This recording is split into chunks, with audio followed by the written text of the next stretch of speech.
By the end of this video, you'll know which race on Earth is the smartest and why. I recently came across a streamer named Zachary. He goes by the name of Asmongold online. And basically he was talking about the fact that IQ scores in Somalia have come back as being 68 on average. Now this can be a conversation that's very uncomfortable for a lot of people because most people don't want to believe that one race is smarter or dumber than any other race. But let's have a conversation about the facts. And bear with me here because the conversation might seem complicated, but it's actually pretty simple. 4.5 billion years ago, Earth did not exist. That took about 100 million years for the first rock that formed Earth to develop into what we call a planet. The atmosphere then immediately started forming afterwards. A few hundred million years later, you get your first single-celled organisms. Fast forward about 3.5 billion years, and that's when you get your first Homo sapiens. It took Homo sapiens about 25 million years to go from the primates that we evolved from to human beings. In the last 100,000 to 300,000 years, there really haven't been too many major developments in regards to the human brain, besides farming, which happened about 12,000 years ago,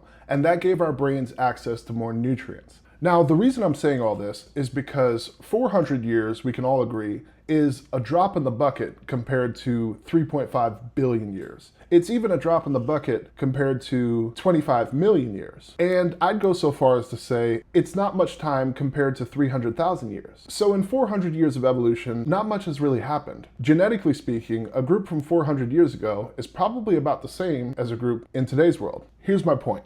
Black people in the United States of America were mainly taken from Sub-Saharan Africa and West Africa. Sub-Saharan Africans and West Africans still exist today. Who do you think has higher IQ scores, despite the fact that these two groups are genetically identical? It's the Black Americans. Black Americans, despite having genetically identical traits to Sub-Saharan Africans and West Africans, have higher IQ scores. Why is that? Because Black Americans live in the most powerful country in the world. Black Americans have access to more resources, better education systems, more food, and a higher quality of life overall. This is unequivocal proof that conditions drastically affect IQ scores, regardless of genetics. So when we try to pretend that Somalians, who have the exact same hardware as every other human being on the planet, are somehow naturally prone to lower IQ scores, it's a completely false narrative. So if you're still wondering which race is the smartest race on Earth, it's the human race. Be glad that you're a part of it.